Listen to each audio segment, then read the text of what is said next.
ఇప్పుడు ఒక రెసిపీ చెప్తున్నాం అనుకోండి. అంటే మనకి చాలా టీవీ కార్యక్రమాలు వస్తుంటాయి. దాంట్లోనూ ఏదో పకోడీలో లేదు అంటే ఇంకేదో కర్రీయో ఏదేదో తయారు చేస్తూ ఉంటారు. ఆ తయారు చేస్తున్నప్పుడు మిగతావన్నిటికీ కూడాను కొలతలు చెప్తారు. ఇది ఒక కప్పుడు, అది అరకప్పుడు, ఇదేమో వచ్చి ఒక చెంచాడు, టేబుల్ స్పూను, ఇవన్నీ చెప్తారు. కానీ ఉప్పు దగ్గరికి వచ్చేసరికి తగినంత అంటారు. ఉప్పు దగ్గరికి వచ్చేసరికి తగినంత అంటే ఆ తగినంత అన్నదానికి ఇంగ్లీష్లో ఏం చెప్పుకోవాలి? It is the word enough. Enough అంటే తగినంత, కావలసినంత, ఉన్నంత అని అర్థం. అయితే ఆ ఇనఫ్ అన్నది ప్రతి చోట ఒకే మీనింగ్ ఇవ్వదు. ఇందాక మనం చెప్పుకున్నట్టే ఓన్లీ చెప్పినట్టు, లేదంటే మిగతా చాలా మాటలు నీడ్ చెప్పుకున్నాము, తర్వాత వుడ్ చెప్పుకున్నాము, అలాగే ఎన్నో మాటలు చెప్పుకున్నాం. అది ఎక్కడెక్కడ యూజ్ చేస్తే ఎక్కడెక్కడ ఎలా పదాలు మీనింగ్లు వస్తాయి, భావాలు ఎలా వేరైపోతాయి అని. ఇప్పుడు కూడా ఇనఫ్తోనూ అదే మనం ఒక చిన్న ఎక్సర్సైజ్ చేస్తున్నాం. అదేంటంటే అతని తాలూకా గొప్పదనం గురించి చెప్పుకుంటున్నాం. అతను ఎంత ధనవంతుడు. He is rich enough to buy this building. అంటే ఏంటి? అతని దగ్గర ఉన్న డబ్బు బిల్డింగ్ కొనగానే అయిపోతుందా? Means does he loose the characteristic of that richness, or all his riches are being used to buy the house? No. He is rich and he can buy this house. దాన్ని మనం ఇనఫ్తో చెప్పుకున్నాం. అంటే అతనే కొనగలడు, కొనగలిగే క్షమత అతనికే ఉన్నది. అంటే తగినంత క్షమత అతనికి ఉన్నది అని చెప్పినప్పుడు మనం ఇలా ఉపయోగించుకుంటాం. ఏంటది? He is rich enough to buy this building. ఈ ఇంటిని అతనే కొనగలడు. అతను ఎంత ధనవంతుడు అంటే ఆ బిల్డింగ్ని, ఆ ఇల్లుని అతనే కొనగలడు, ఆ కట్టడాన్ని అతనే కొనగలడు. అంటే కొనేసిన వెంటనే అతను బీదవాడు అయిపోతాడని కాదు. లేదు అంటే అతని దగ్గర ఉన్న డబ్బులన్నీ పెడితే కానీ ఆ బిల్డింగ్ కొనగలడు అని కాదు. అతని తాలూకా అంటే ఆ బిల్డింగు, ఆ రిచ్నెస్, ఆ రెంటికి ఒక సామరస్యం మనం చెప్తున్నాం ఇనఫ్తో. Right? The meaning of it is అతను ధనవంతుడు, అతనే ఆ ఇల్లును కొనగలడు, కొనగలిగే క్షమత అతనికే ఉంది. రైట్? అంటే అతను ఆ తగినంత ధనం అతని దగ్గర ఉన్నది. అంటే బిల్డింగ్ కొనగానే పేదవాడు అయిపోతాడని కాదు. ఎందుకు అలా చెప్తున్నాను అంటే మనం రెండో వాక్యం చూస్తే అది సరి తెలుస్తుంది. రెండో వాక్యం ఏమిటి? There is enough sugar for a cup of tea. ఒక కప్పు టీ పెడితేనే ఆ షుగర్ అయిపోతుంది. See the difference of usage of enough. In the earlier sentence, in the ముందు సెంటెన్స్లోనూ ఇనఫ్ అని వాడినప్పుడు అతని ఇల్లు కొనగానే నిర్భాగ్యుడైపోవట్లేదు, నిర్ధనుడైపోవట్లేదు. He still remains rich. అతను ఇంకా ధనవంతుడుగానే ఉంటాడు ఇల్లు కొన్నా సరే. అంటే ఆ ఇల్లు కొనడానికి ఎంత డబ్బు కావాలో అతని దగ్గర ఉందన్నమాట. దాన్ని అక్కడ మనం ఆ ఇనఫ్తో చూపించుకున్నాం. రెండో సెంటెన్స్కి వచ్చేసరికి ఏంటైపోయింది? అక్కడ enough usage it is something different. What is that something different is, if you see there is enough sugar for a cup of tea.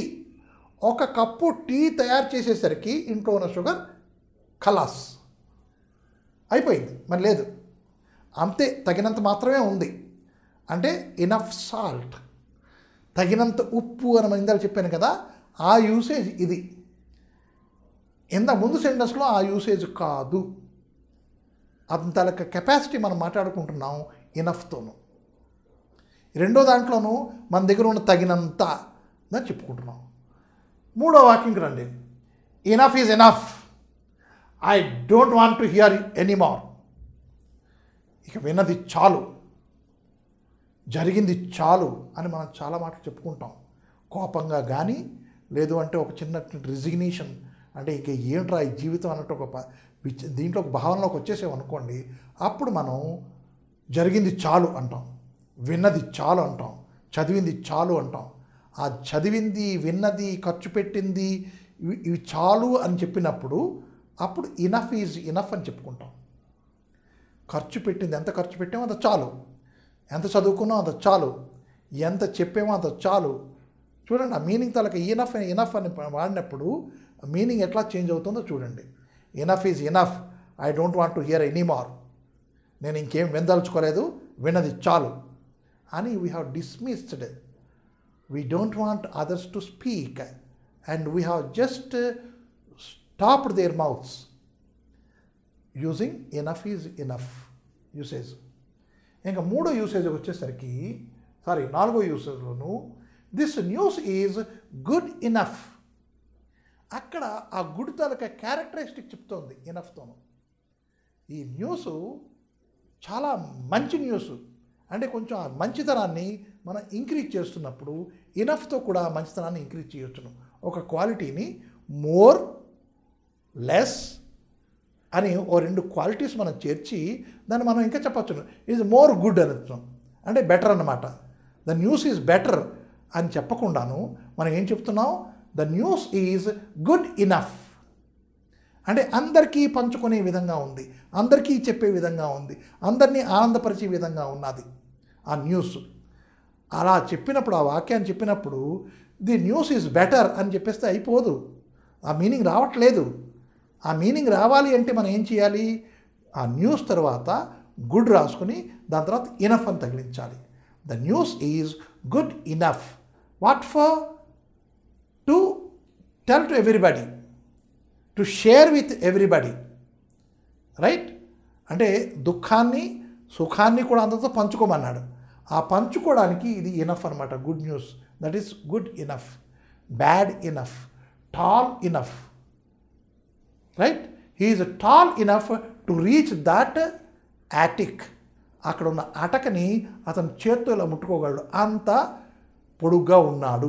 అంతే పొడుగ్గా ఉన్నాడని చెప్పినప్పుడు enough tall, enough short, enough bad, enough good అని చెప్పుకుంటాం. అంటే ఈ మీద ఉన్న మూడు యూసేజ్లకిన్నో ఇక్కడ ఈ ఇనఫ్ యూసేజ్కి డిఫరెంట్ ఉంది, అందుకు ఆ యూసేజ్ చూపించాను. So this news is good enough. The boy is tall enough to reach that యాటిక్. I have money enough to buy something. ఇక్కడ చూడండి, I have money enough to buy something అంటే ఆ కొనేదానికి నా దగ్గర సరిపడా డబ్బులు ఉన్నాయి అని చెప్పుకుంటున్నాం. అలాగా ఇనఫ్ యూసేజ్. తర్వాత I have enough time to catch the train. Hurry barely I reach platform, then I have found as I have half an hour there, means I have enough time, I need not to bother about. గాబరా పడవలసిన అవసరం లేదు. ఎందుకు అంటే ఒక అరగంట ముందే నేను బండికి వెళ్ళిపోయాను.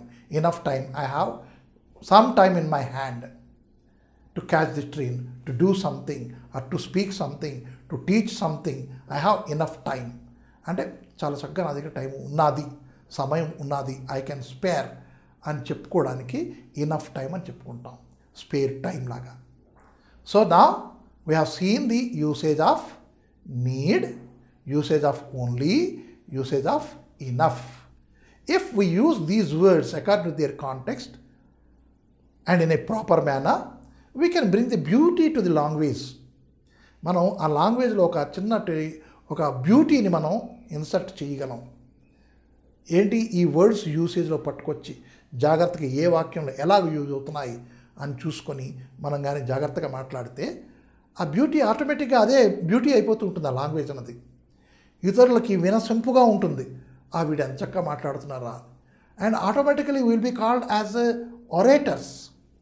ఇతను మాట్లాడగలడు, ఇతను ఒక వక్త అని చెప్పుకోవడానికి ఇట్లాంటి వర్డ్సే ఉపయోగించాలి. ఇక్కడ అక్కడ ఎక్కడంటే అక్కడ మనం ఆ వర్డ్స్ ఉపయోగించుకోవాలి. అందుకని నేను ఇన్ని వర్డ్స్ ఇస్తున్నాను, ఆ వర్డ్స్ తలక యూసేజ్ చెప్తున్నాను, యూసేజ్ చెప్పినప్పుడు దాని అర్థం ఏంటి చెప్తున్నాను, దాని తలక భావం ఏంటి చెప్తున్నాను, రైట్? అది పద్ధతి. మనం జాగ్రత్తగా ఇంకా ఆ వాక్యాలన్నీ కూడాను మళ్ళీ ఒక్కసారి చెప్పుకుందాం. ఈ బోర్డు మీద రాసినవి ఎట్లాగంటే యూసేజ్ ఆఫ్ ఇనఫ్. ఇనఫ్ అంటే ఏంటి? తగినంత. ఆ తగినంత అని మీనింగు దాంట్లో యూసేజ్కి ఇనఫ్ అన్నది అంటే ఎంత తగినంత అనేసరికి ఇక్కడికి వచ్చేసరికి హీ ఈజ్ రిచ్ ఇనఫ్. ఆ కొనగలిగే తగినంత, కొనే తగినంత అంటే కొనగానే డబ్బులు అయిపోతాయని కాదు, ఇంకా ఉన్నాయి అతని దగ్గర డబ్బులు, కానీ అతను కొనే తగినంత డబ్బులు ఉన్నాయి అతని దగ్గర. Next there is enough sugar in the cup of tea. మీద దానికి రెండో దానికి తేడా ఏంటంటే ఆ షుగర్ వాడగానే అయిపోతుంది, అంతే. ఒక కప్ పెట్టడానికి తగినంతే షుగర్ ఉంది.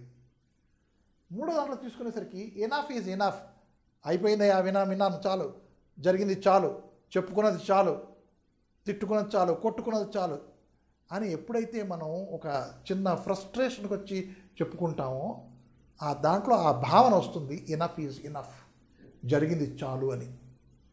ఇది చాలామంది డ్రామటిస్ట్స్, మన షేక్స్పియర్ కానివ్వండి, లేదు అంటే మన ఇంకా ఉన్నాడు అతను బెర్నార్డ్ షా కానీ, లేదు అంటే మన రవీంద్రనాథ్ ఠాగూర్ గారు కానీ, వీళ్ళందరూ కూడా ఎనఫ్ ఈజ్ ఎనఫ్ అనేది చక్కగా వాడుకున్నారు ఈ ఫ్రేజ్ని. ఎనఫ్ ఈజ్ ఎనఫ్, జరిగింది చాలు అని. జరిగింది చాలు ఎక్కడ, తర్వాత ఇది ఎనఫ్ అంటే తగినంత ఎక్కడ, చూడండి మీనింగ్ అస్థిమసకాంతర తేడా ఉంది. కానీ ఆ యూసేజ్ మనం అలా పెట్టుకుంటే చాలా భావం చాలా చక్కగా వచ్చి ప్రజల్ని మనం ఆకట్టుకోగలం మన లాంగ్వేజ్తో, మన భాషతో. తర్వాత ఇక్కడికి వచ్చేసరికి this news is good enough, the boy is tall enough, the food is sweet enough, అంటే ఎంత తగుమాత్రం ఎంత ఉండాలో అంతే స్వీట్గా ఉంది, స్వీట్ ఇనఫ్ అట్లా మనం చెప్పుకోవచ్చు. The space is enough for 2 people. మనం అక్కడ చూడండి ఆ స్పేస్, ఆ ఇద్దరు మనుషుల కోసం తగినంతగా ఉంది అని చెప్పుకున్నప్పుడు కూడా అలాగా మనం ఎనఫ్ ఉపయోగించుకోవచ్చును. ఇంకా ఐ హ్యావ్ ఎనఫ్ టైం, నా దగ్గర చాలా ఎక్కువ టైం ఉంది, ఆ స్పేర్ టైం చాలా ఉంది.